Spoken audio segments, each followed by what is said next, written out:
واصبر لحكم ربك فإنك بأعيننا، لعلها تأتي بتدبير عزيز حكيم في وقت هو الأنسب لك. لذلك ابرأ من حولك وقوتك وكثرة تفكيرك إلى حوله وقوته، ولا تركن إلى جهدك أمام حنكة تدبيره وحكمة تقديره، فإنه الخبير على كل شيء قدير، وهو نعم المولى ونعم النصير. يا صاحبي، في الوقت الذي تشعر أن كل شيء ينهار، تأكد أن القدر يعيد ترتيب كل شيء ليستجيب دعاءك ويحقق أمرك ويجبر خاطرك. ألم تر إلى من خرق السفينة كي يصرف العيون عنها؟ هو من أرسل من يصرف عيون الظلمة عن عالمك. فلا تخف، فلعل ما تخشاه ليس بكائن، ولعل ما ترجوه سوف يكون، ولعل ما هونت ليس بهين، ولعل ما شددت سوف يهون.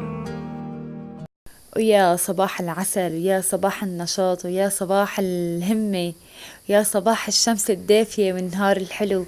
ما أحلى تفيقي هيك بتلاقي هيك نهارك حلو والشمس، بما أني هلأ نحن هيك بعنتاب وتلاقوا عنا هيك فصول الأربعة، ففوقت لقيت الجو كتير دافي وحلو، فهيك طاقة إيجابية. أول شي ببداية الفيديو لا تخلونا ننسى نصلي على سيدنا محمد ونذكر الله عز وجل. اللهم صل وسلم وبارك على سيدنا محمد وعلى أهله وصحبه وسلم. جانيسي صبايا، إذا كنت جديدة على القناة فلا تنسي تشتركي بقناتي وتفعلي زر الجرس لحتى يصلك كل شي جديد أنا بنزله. وهلا شلونكن يا صبايا؟ وطمنوني عنكن، إيش الأخبار؟ إن شاء الله يا رب تكونوا بخير وتضلوا بخير يا رب. وهيك الله يخلي لي إياكم ولا يحرمني منكم ولا يحرمني هيك من الصبايا الحلوة الطيبة اللي ما في منا بكل الدنيا، اللي تعليقاتها هيك بتاخد العقل. فهيك الله يخلي لي إياكم يا رب ولا يحرمني منكم يا عمري.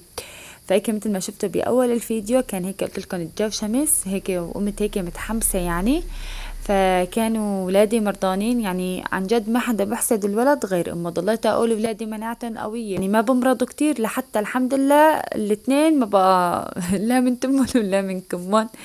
ففقنا الصبح قلت له لجوزي عن جد والله هذا يعني كتير عم بسخنوا، يعني ما عم بناموا الليل كله سخونه. شفتي والسخونه يعني كتير بتخوف. فشربن دواء، بس اذا ما كان في دواء التهاب فما راح يطيبوا يعني. ايه فهيك اخذ الاولاد هيك على المستوصف، هيك مشيتهم من غير شر. كان الوقت كتير بكير يعني بالتسعة طلعوا يعني. ايه شربنا هيك القهوة، بعدين اخذن يعني وقلت لبين ما يروحوا هيك على المستوصف فانا هيك بخلص شغلاتي. كان عندي هيك تسنير جبنة، قلت هيك بخلص اموري يعني. كان بنهاري عندي كان حوسة نظيفة يعني، كنت هيك ناوية أليف الشبابيك، ناوية اني هيك يعني اشطف الاراضي، يعني صار لي زمان ما حسيت هيك حوسة من العيد يعني. ايه هيك عمره الواحد ما يسلف على شي. فقمت هيك مثل ما شفتوا فرجيت كان يعني اني ضبيت البيت كلياته. يعني عندي غسيلات مثل ما بقولوا يعني بدي اطوية المد العربي هيك كله شلته يعني. فلملمت يعني عرفتوا، فما خليت علي شي يعني. قلت تاني نهار اذا الله راد يعني الواحد هيك بيشطف يعني بكون ململم وما عليه شي. بس قلت هيك بعد ما لميت وخلصت اذا ما بكون في ولاد من غير شر بتلمي ما بتنسي شي. ايه قلت هيك بدخل على المطبخ، ايه بسنر هالجبنة. فانا عم بسنر هالجبنة قلت بدي اسوي فطور، فليش ما هيك جنب هالجبنة هي هيك اللي بتشهي القلب، ما بدها اكلة مامونية بدها يعني. اول اشي رح اقلكن على مقادير المامونية. اول اشي حطيت 5 كاسات للقطر، يعني حطيت له 5 كاسات مي وكاستين سكر، خليتهم هيك يغلوا شوي مع بعضهم. بعدين كان عندي هيك سمنة عربية، حطيت معلقة وحدة مليانة يعني. وحطيت كاسة سميد، ايه حمصتها هيك مثل ما شفتوا هيك حتى اخذت هيك اللون الذهبي، هيك حمصتهم كتير منيح. هون بلش هيك كان يغلي عندي القطر. ايه كتيت فوقن السميد يعني المحمص. ايه وبعدين هيك غطيتن شغلة 10 دقايق. ايه كشفت عنه ضفت لها الفانيلا. واذا عندكم اللهم صل على النبي، اذا عندكم انتو ما زهر حطوا، لا انا ما كان والله متوفر عندي. انا كتير بحب احط لها المامونية ما زهر كتير بتطلع طيبة. هيك هيك شلون بدي اقولكم بطفي عنها يعني بحركها يعني مع الفانيلا. ايه وبطفي عنها بتصير جاهزة. هلا هون سمكت معي شوية يا صبايا، ليش؟ لاني كان جوزي تأخر لبين ما اجا، فسخنت المامونية عرفتوا يعني. طفيت عليها ورجعت وقت اللي اجا يعني شغلت عنها وحطيت لها الفانيلا يعني وطفيت عليها. ايه بس هي عن جد اول ما طفيت عنها فكان قوامها كتير حلو. وهي الأخت أم عبدو كتبت لي ممكن تذكري اسمي بفيديو الجاي. والله فيديوهاتك كتير رائعة وأنا بستنى لحتى تنزلي فيديو. الله يسعدك يا رب ويوفقك ويحقق لك كل شي بتتمنيه والله ييسر لك أمورك يا رب. تسلمي لي حبيبتي، خلي لي قلبك على التعليق الحلو. الله يسعدك انتي كمان. هون ام برهومة كتبت لي ما شاء الله منظر المحشي بغرف القلب، صحة وهنا يا رب. تسلمي لي على قلبك حبيبتي، خلي لي قلبك روحي نورتي. بنرجع على الجبنة يا صبايا. سنرتها حطيت لها يعني مي وملح. هلا انا اول ما جبتها للجبنه مو خضراء فرشيت لها ملح، حطيتها هيك بعد نهارين ثلاثه لسنرتها، عرفتوا يعني انا عرفتها يعني مو اني هي لازم تضل من اول نهار لتاني نهار، بس ما بأثر يعني. ايه وحطيت هيك معلقتين ثلاثه. هلا انا ملحت معي شوي، انتوا اذا بدكم تاكلوها يعني فورا فحطوا لها بس 3 معالق يعني ملح. ايه وبس هيك حطوها، بس هيك بلشت تغلي المي شوي، بس هيك بلشت تغلي يعني المي على الجبنة. وحطيت معلقة محلب كمان، ها معلقة محلب. ما بعرف بقى انتو ايش بتقولوا على المحلب. هلا اكترية الصبايا عم بتتابعني من الجزائر، من المغرب، من الاردن، يعني هيك الله هيك يخلي لي اياكم يا صبايا. فهذا المحلب نحن بسوريا يعني بنقول له محلب بحلب. بقى انتو عندكم والله ايش اسمه ما بعرف.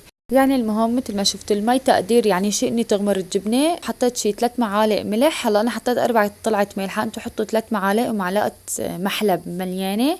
وحطيت الجبنه كلياتها وجبه وحده يعني، خليتها هيك لتغلي. شفتوا مثل ما شفتوا هيك فرجيتكم اني بس هيك حطيت ايدي على الجبنه هيك لقيتها يعني هيك كبست على بعضها ورجعت، فبكون هيك صارت عندي جاهزه. وبس هيك صفيتها بالمصفى ورشيت لها رشه حبه بركه وكبستها هيك مثل ما شفتوا بالمعلقه مشان تعلق فيها حبه البركه، وصارت عندي جاهزه. وكتير كتير طيبه عن جد، كتير هالطريقه طيبه.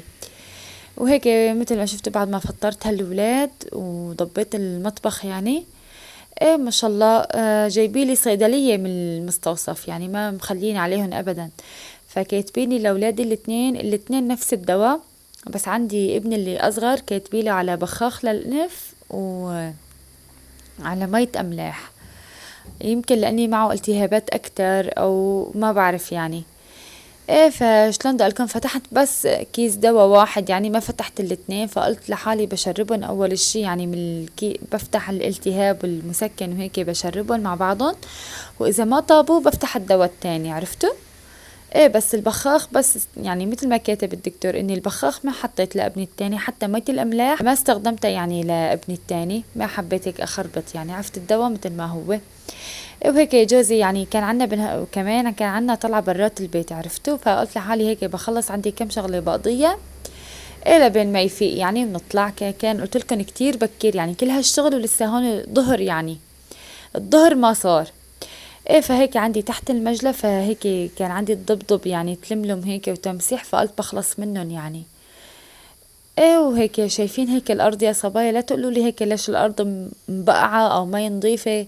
عجزت يعني. حطيت فلاش ليوم الفلاش، حطيت كلور ليوم الكلور، فما كانت تنضف الارض. يمكن لان البلاط قديم، عمار قديم يعني عمار البناية، فصلوا يعني فترة كتير طويلة، فيمكن مشان هيك شلون بدي اقولكم ما بقى ينضف يعني. هيك بنعمل علينا يعني، نحن بننظف الارض وبنليفها ومرد اغراضنا نضاف. ايه وما طلعان يعني لو علي لاغير مو بس البلاط، لو الواحد بيته رزقه فلا يغير البيت كلياته يعني يرجعه جديد مثل ما بقولوا. فهيك الله يطعمنا ويطعم كل حدا مشتهي هيك بيت رزق يا رب، ويفرشه ويمده ويزبطه مثل ما بده. ايه وعندي هون يا صبايا احكي لكم على قصة هالدواء الخسيل، شو كميته كبيرة لكم ما بقى يخلص. جبته بوقفات العيد، رحت على البيم بدي اجيب بقى انا بستعمل اومو او الو يعني هاد او هاد. فبنهار رحت لقيت النوعين مالهم متوفرين، فجبت النوعية هيك الكيس لونه ازرق يعني.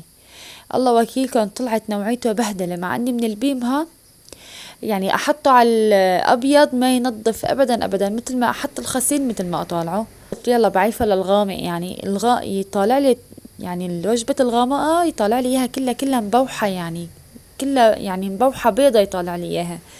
فعفته للحوسة، عرفتوا هيك لتلييف الشبابيك، لغسل حصيرة، لتلييف الأراضي، للحمامات، عرفتوا لهيك شغلات عفته. ايه ورجعت جبت من الدواء الخسيل يعني اللي بستعمله انا اومو او الو حسب البلاقي يعني بستعمله. ايه وهي هيك حاطه فيها المنظفات مثل ما بقولوا يعني. بنهارها كنت بدي اخذ 2 من هدول السلة للبيض، بس بنهارها ما كان على حظي ما في غير وحده. فهيك مثل ما لكم شايفين هيك مرتبة فيها ملح الجلاي، بخاخ الأصفر، الملمع على الجلاي كمان. عندي هذا الدواء كمان، شايفينه هذا البخاخ الأزرق كمان بنهار انكسرت بخاخته نهار الزلزال، يعني وقع انكسرت، والله كتير انقهرت يعني هيك اني انكسرت. يعني لو مكسورة العلبة كلها ما بتزعلي يعني، بس هيك لا بتسخي تكبيها ولا بتسخي انك يعني تعيفيها بتزعلي عليها. فقلت كل ما بدي استعمل البخاخ الازرق بشيل البخاخة تبعيت الاصفر وببدل فيهم، عرفتوا؟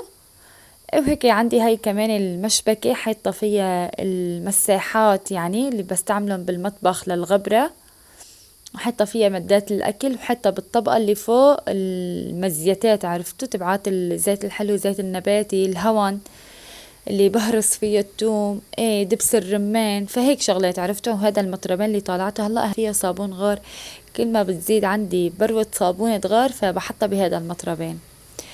فبحسها هيك ما بعرف شلون بدي اقولكن للالمنيو بطلع بضهج ضهج يعني بالمعلمة. وهيك بلشت قلت لحالي هيك اظبطن، هيك مسحتهم كلياتهم، فهيك قلت لكم كل فترة اسبوع 10 ايام بعمل لي هالتنظيفة هاي. بس هلا هالتنظيفة يعني ما عملتها من العيد، عرفتوا؟ صار لي شي 10 ايام واكتر يعني. كتير عندي المجال ضيق، صحيح ركبت خزل بالمطبخ بس كأني ما ركبت ابدا ابدا، كتير مساحة عندي ضيقة يعني. شايفين هالمساحة كتير كتير ضيقة. فيعني والله قلت لهم ما تهنت بالمطبخ، يعني صحيح ركبت خزن بس المساحة كتير ضيقة، يعني عقد ما المرة بتحب مطبخها يكون كبير وشرح وبسعلها كومة اغراض، يعني عقد ما انا الله بعتلي مطبخ ما بسعلي غرضين. فيك رجعت الاغراض هيك لمكانها، وطلعنا ما كملت حوسة البيت يعني. فقلت لحالي تاني نهار بقوم بحوس. وهيك بركنا هيك بالحديقة، هيك رحنا على حديقة هيك كان فيها شمسات هيك، وقلنا هيك الولاد يلعبوا، بما اني ارض الاسبوع والولاد بالمدرسة ما فيها الزحمة يعني كتير. هيك صرنا زمان شفتوا ما طلعنا من البيت الجو عم بكون عنا مخربط كتير كتير، يعني بتلاقوا شي غيم شي مطر شي شمس، يعني هالجو جو مرض، والولاد تنازقوا كتير يعني. هيك صرنا زمان ما طلعنا على حديقة. هالبنوتة ما شاء الله هون بركت معنا حجة هيك سبحان الله على الصدفة وقت اللي بتجمع، فما شاء الله عندها حفيدة ما شاء الله ما شاء الله بتجنن، الله يحمي لها اياها يا رب. بعد ما هيك خلصنا مشوارنا ورجعنا على البيت، قال لي جوزي عندي شغلة رايح اقضيها وارجع، فجايب لي هاي الهدية، عن جد لقيتها منه قد الدنيا، الله يرزقه يا رب يخلي لي اياه بجاه الحبيب محمد. كتير كتير فرحت عليها كتير كتير، يعني قال لي شايفك شلون عم بتصوري، عم بتتعذبي بالتصوير وعم تتكاسلي وهيك، فجبت لك اياها وجبت لك اياها كويسة فرد مرة، فالله يرزقه يا رب يخلي لي اياه. لهون صبايا بكون خلص الفيديو، بتمنى يكون عجبكم، حبيتوا اذا حبيتوا لا تنسوني من اللايك والاشتراك، واستنوني بفيديوهات جديدة، وبحبكم كتير كتير، وبشوفكم في فيديو جديد، وسلامات.